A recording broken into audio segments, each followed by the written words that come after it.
Hall की बात है, मेरे रोए खड़े हो जाते हैं उस संदर्भ को याद करके।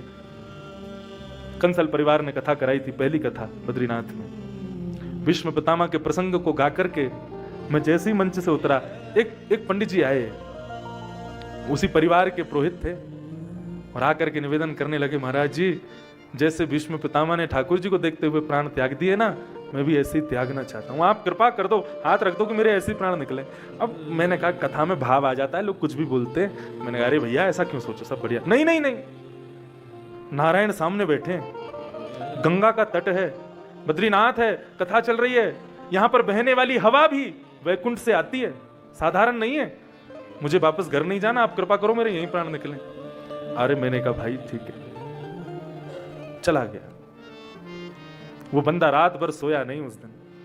ठाकुर जी के सन्मुख प्रणाम करने जावे, गंगा के कोने बैठे हैं, नित्य ठाकुर जी का जो कथा सुनी है उसी का उनका चिंतन चल रहा है।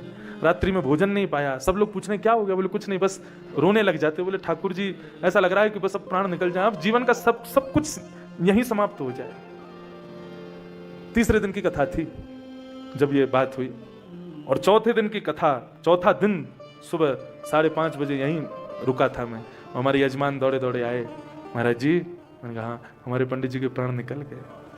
सुबह ब्रह्म मुहूर्त में 4 बजे अपने आसन पर बैठ करके नारायण का स्मरण करते हुए सुखासन में प्राण त्यागे।